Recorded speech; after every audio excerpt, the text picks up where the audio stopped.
Sisih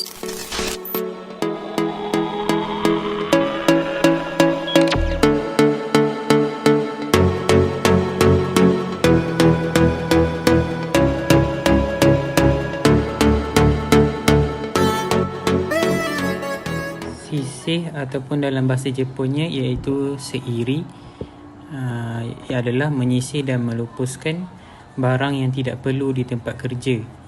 Sisih merupakan satu proses kerja mengasing barangan yang diperlukan dan tidak diperlukan daripada sekumpulan barangan di tempat kerja. Proses pengasingan ini membantu dalam menentukan barangan yang diperlukan pada sesuatu masa atau masa hadapan. Saya ingin menerangkan tentang susun iaitu setelah proses sisih dilakukan, bahan yang diperlukan harus disusun dan diasingkan kepada 3 bahagian. Yang pertama ialah bahagian yang selalu digunakan mesti diletakkan di kawasan kerja yang utama. Yang kedua, bahan yang kadang-kala digunakan perlu diletak jauh sedikit. Dan akhir, bahan yang tidak digunakan langsung ke tepi perlu disimpan, mesti disimpan dalam stor dengan identiti yang jelas. Amalan Faiz yang seterusnya ialah sapu. Dalam bahasa Jepunnya ialah seiso. Seiso ditarifkan sebagai mencuci atau membersih tempat kerja dengan rapi supaya tiada habuk, kotoran di atas lantai, mesin, peralatan dan persediaan tempat kerja. Sekitaran yang bersih diperlukan oleh semua peringkat pekerja untuk merasa selesa dan ceria apabila bekerja. Selain meningkatkan kecekapan kerja, menyapu juga boleh mempertingkatkan tahap keselamatan di tempat kerja dan peralatan yang digunakan.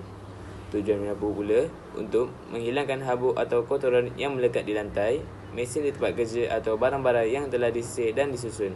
Menjadi keperluan tempat, peralatan kawasan disapu, dibersih pada setiap masa dengan jadual penyelenggaraan yang berkesan.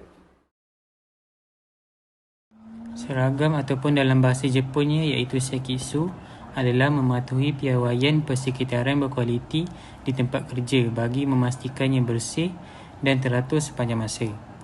Seragam hanya dapat dilakukan setelah aktiviti sisih, susun dan sapu telah disempurnakan dengan baik. Seragam ataupun mengekalkan kebersihan tempat kerja pada tahap asal adalah penting supaya segala usaha yang dilakukan dalam 3 aktiviti tersebut terdahulu tidak menjadi sia-sia. Amalan 5S yang seterusnya ialah sentiasa amal. Dalam bahasa Jepunnya ialah shitsuke. Sentiasa amal bermaksud melatih pekerja berdisiplin untuk mengamalkan sistem amalan 5S secara berterusan supaya menjadi tabiat dan budaya kerja berkualiti dalam organisasi. Budaya kerja cemerlang dapat dibangunkan dengan mematuhi panduan dan piawaian yang telah ditentukan.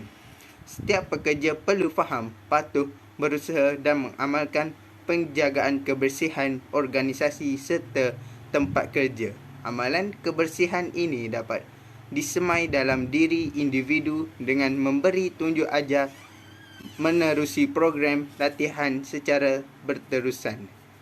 Sekian, terima kasih.